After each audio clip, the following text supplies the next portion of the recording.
Another statement that should not be overlooked: wise individuals should carefully consider their decisions to avoid the negative consequences of inadequate deliberation. And now, here is the past story of the demon conqueror.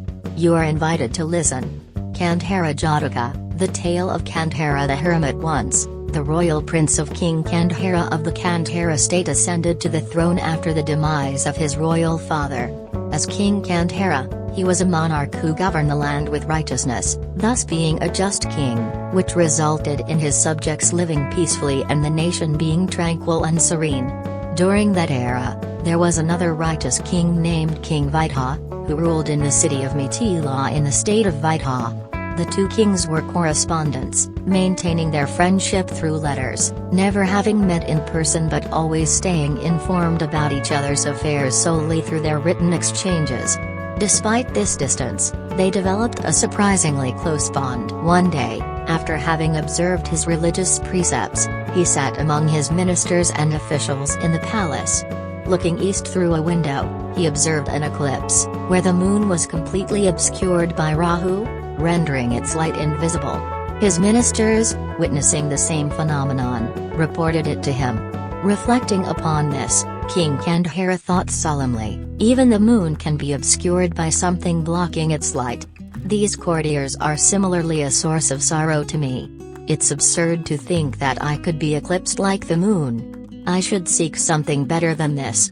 I should renounce the throne and become a hermit, shining brightly like the moon, wandering the clear skies, as there's nothing worthwhile that requires others to admonish me. It is better to admonish oneself. Having resolved thus, he abdicated the throne, entrusting his ministers to appoint a suitable successor, and retreated to the forest to live as a hermit, subsisting on fruits, roots, and tubers available there, and devoted himself to achieving deep meditative states and supernatural powers. When King Viteha learned that his dear friend King Kandhara had renounced the world to become a hermit, he too abdicated his throne and became an ascetic, not staying in one place but wandering to various locations. Both hermits conducted themselves with the dignity and decorum befitting ascetics, earning great reverence. One day, the two met and were deeply impressed and developed faith in each other. They voluntarily decided to practice the Dharma together. On a night of a full moon, while Viteha Hermit, who had ordained later, was tending to Kandhara Hermit, the earlier ordained, they observed the lunar eclipse caused by Rahu. Viteha Hermit inquired, "Teacher, what is obscuring the moonlight so completely?" Kandhara Hermit replied, "It is Rahu that obscures the moon. Rahu is one of the moon's causes of distress. Having seen the moon obscured by Rahu, it led me to think, why should the moon be dimmed just because of a gloomy thing that orbits? Similarly, a kingdom is a source of gloom for a king. Hence, we relinquished our kingdoms and sought refuge in the forest." Hearing this, Viteha immediately recognized that this must indeed be his friend King Kandhara. After confirming this, he revealed his own identity as King Viteha, who had also renounced the world. Following this revelation, both greatly admired each other and their friendship grew even closer. One day, as they wandered along a frontier, the local people, inspired by their faith, helped build a hermitage for them and frequently brought food offerings. On one occasion, the villagers presented salt to the two hermits. Viteha Hermit consumed what was needed and stored the rest in dry grass. Later, when their food tasted bland, Viteha Hermit shared the stored salt with Kandhara Hermit. Upon learning that Viteha had kept the salt from an earlier day, Kandhara admonished him, questioning whether it was fitting for a renunciant who had abandoned great riches to still hoard salt.